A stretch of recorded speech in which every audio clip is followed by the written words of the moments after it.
Watertown, New York is rich in history. From settling and developing communities to the start of organizations, there's a fascinating story in every corner. Tonight, we share the humble beginnings of the City of Watertown Fire Department, highlighting some of their most memorable and historic moments. Producer Eric Cleary brings us more. Established in 1817, the Watertown Fire Department has served the community diligently for over 200 years. Andrew Naklick, a fire captain with the department at the Emma Flower Taylor Fire Station on South Massey Street, spoke to us recently about the history of the fire department. The City of Watertown was incorporated as a village in 1816. Shortly thereafter, there was a large fire which burned down the Henry Coffeen sawmill and about 6 other buildings in the village. It actually threatened to destroy most of the buildings in the village. So they saw the need for fire protection service, and in 1817, the Village of Watertown Fire Department was formally organized. Initially, the fire department consisted of 5 wardens, fire wardens. There was 5 wards in the city, and each fire warden had a specific job to do when it came to fighting fires.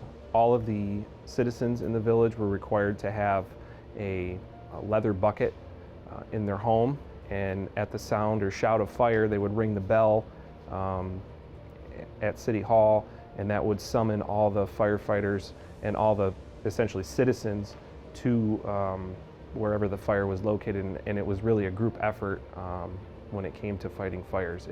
That's very typical of firefighting in the Northeast around that time period. So like I said, there was the initial fire department consisted of 5 fire wardens.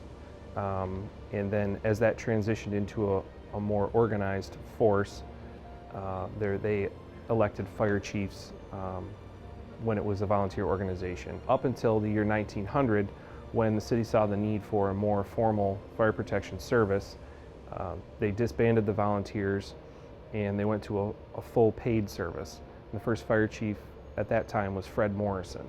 In its inception, the fire department utilized a bucket brigade system. Employing the cistern on the square in the city, the men would form a line on one side and pass buckets of water toward the fire, while the women and children formed a line on the opposite side and returned the buckets to the cistern for refilling. Every citizen was required to have a bucket, and every bucket had the family name and address on it for a safe return to its proper owners. In the early days, it was a bucket brigade system.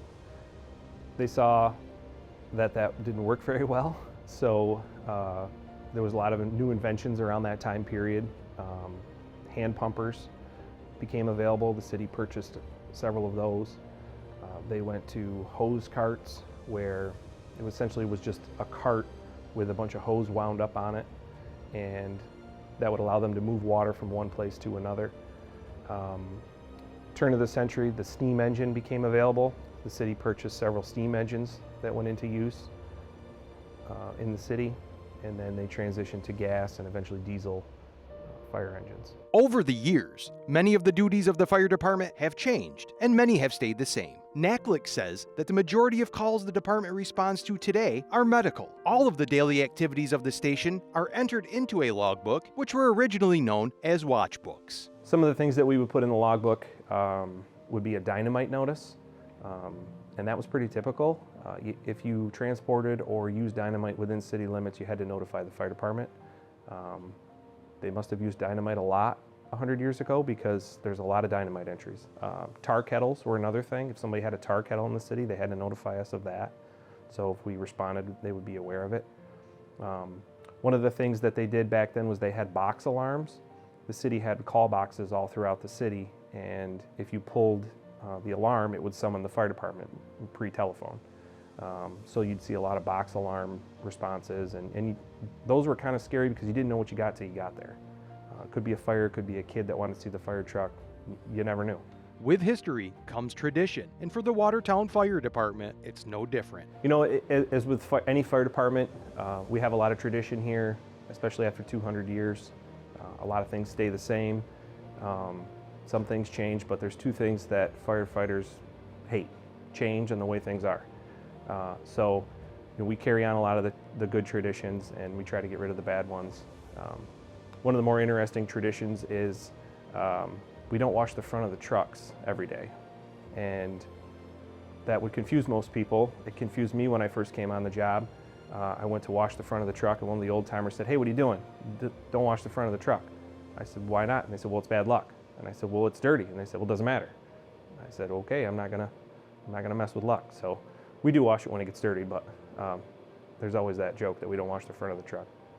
The Watertown Fire Department has been instrumental in keeping the city safe for all her citizens for the 200+ years of operation, and will continue to do so into the future, while also keeping old traditions alive and creating new ones. From the Emma Flower Taylor Fire Station in Watertown, New York, I'm Eric Cleary for WPBS Weekly.